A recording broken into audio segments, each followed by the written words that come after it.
Woo! Rico the Opinionist, I am live.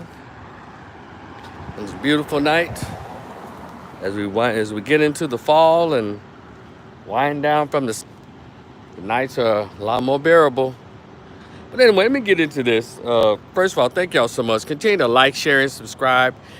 Let know. Look, in the spring we're coming in with this Rico the Opinionist podcast, where we get to talk to each other. I get to share my commentary, and you'll get to call in and share your thoughts as we continue to ride this free speech.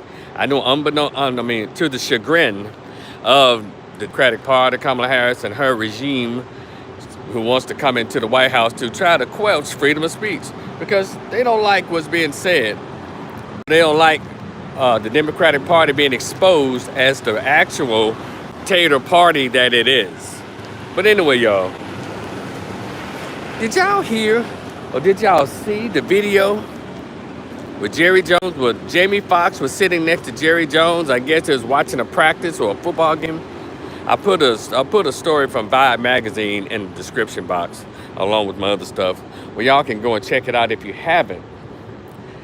They were just sitting there talking, and Jerry Jones, 81 years old, owner of the Cowboys, y'all know who he is.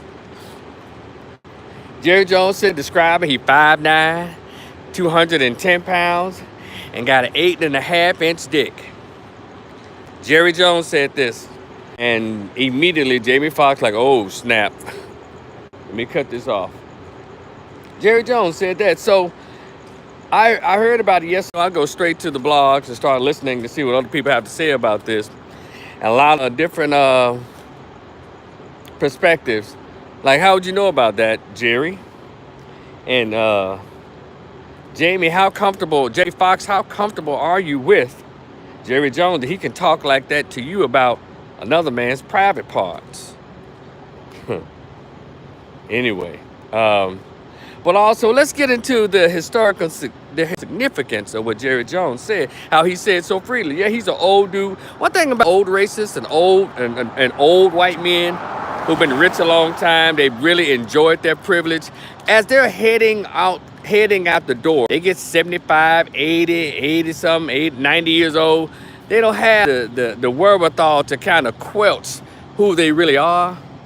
And so they know old people in general just start saying anything. You got an old grandmother in her 80s, and Paul, they just fly off the handle. They don't think about anything. So Jerry Jones has been that old white man. He's becoming that old guy. He says he seems to still believe he's in control while his children sit patiently waiting for dad to hand over the reins, I guess, you know. But he said it out loud, no problem. But what Jerry Jones said is what has been said and been done for 150 years or 200 years as it relates to black men, the anatomy and the sexuality of black men. Let's go back into the annals of history, shall we? You know, a lot of people don't like to talk about slavery because it really, really talked about the psychosexual psychology of the European. When he first was introduced to the African human being, over on the continent of Africa or Akibulan or Akibulan. And so, or Kemet, when a European first met God and saw the stature and build of what we now refer to as the black man, always been some level of intrigueness and even envy when it comes to the black anatomy, especially straight from the motherland. And that white male has always had some kind of psychosexual fetish. And so, during the years, they were able to subjugate and oppress black people or enslave Africans and then turn them gradually into enslaved physically and then mentally. They had this thing called, when they had the auctions, and when they brought the enslaved African, they kidnapped Africans over to the Americas and even to the Caribbeans. They would bring them through this process, you know, to get ready to auction them off. And they would the women, they would check, they were with the men, they would they would put their hands on their thighs, look at their teeth. You ever seen like the beginning of La Amistad or 12 Years a Slave? Go check it out. They did a good job of, just really giving you some kind of insight of how deviant, how deep this this psychosexual fetish that white men have always had about the black male anatomy. Even the little dope boys, when they get stopped by these police officers, especially in the 80s, and I say that because I was around in the 80s now imagine what they were doing in the 50s, 40s, 60s when they pulled black men over. But you know, the dope boys, they would always say like, dang, why you grabbing my penis like that? And they would grab, no, I know one thing is to search, but to grab it and pull on it.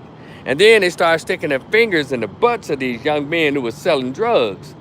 Now they're saying, well, we trying to find drugs on them, but I think if I was a cop, I don't think I want to stick my finger in their butt. I say, you know what? We'll get evidence some other kind of way. Or you stick your hand all up in the nutsack and what you gonna do? Squeeze crack out of their penis? I'm telling y'all, this stuff has been going on, and a lot of these freaky white men put themselves in positions where they get to actually, you know, indulge in their psychosexual fetish, the black male anatomy. And so, with all that, they check their teeth. They would say, look, he's look at him. Ooh, look how he's swinging. He's gonna be a good breeder. Ooh, he gonna breed. Then also we got to talk about, you know, even on the stud farms and plantation farms, people think that it was the women rape, but it also, those male plantation owners and overseers also raped the men. So this psychosexual attraction and fetish that they have for the anatomy is nothing new. It's been going on. So Jerry Jones is an old dude who's just continuing that same conversation, that same behavior, who just said it out loud, what they've been doing forever. Now imagine white coaches from Alabama, from Georgia, from Texas, college football coaches, white dudes, and they checking out all the black bodies that came through there to get a scholarship to play ball at those PWIs all over the years, and how they got off on it. And then who's this? And Jimmy the Greek, or something the Greek in the 80s said something that got him fired from CBS. He said, you know, those black athletes, they're like bucks. They're black bred to do this. They were bred to run. They have those thighs. They have the thighs and all that. They always, and his ass was fired as soon as that interview was going. Just go look it up, Jimmy. I think his name Jimmy the Greek. When he described the black athletes' anatomy. So that's nothing new. And all Jerry Jones is doing is just being who white men have been for the past 250 years in their introduction and their forceful encounter into black men. So that's my perspective from it, because you know, people are like shocked and everything. No, Jerry Jones has always been like that. Y'all saw him on the picture. They were trying to protest the black kids from going to that school in Little Rock High School. Y'all, that give you an idea who he is right then and there. So anyway, I just wanted to share my perspective on it. Because Jerry Jones, when an old talking, it would really help us out to listen. Because they're telling you what's not what they think, and how I used to think in the old days, that's how they think now. Because you think Jerry Jones didn't pass on Jerry Jones to Jerry Jr., Stephen's children, and their grandchildren, their privileged white behavior. Now, the new generation of white folks, some of them have a little more couth, but some of them like, I don't give a damn. And those are the ones I'd rather be around. You know what, I'm gonna be me. I'm gonna be white and privileged, and I don't give a damn what nobody thinks. Because you can keep these little liberal, fake ass ones grinning in your face, but playing your demise all the time. So yeah, and so one of Jerry actually got down, you know, and then they were questioning if there's if he put like cameras in their locker rooms for him to know all of this. How would he know all of this about this particular black player? How many black players does he know this information about? They was assuming that, hey, he probably put some cameras in their locker rooms or the training rooms, or they probably, you know what? I've never been to an NFL combine, but I have a feeling it's very close to how they bred out the black bucks. The only difference is they're getting a check for being looked at and closely examined, poked, prodded, and pulled and felt to see if they're in shape enough to run that football and take those tackles and make those tackles. But I digress. Y'all check out the story.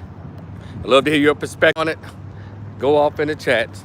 I'll talk to y'all later. Continue to like, share, and subscribe. Talk to y'all later. Peace.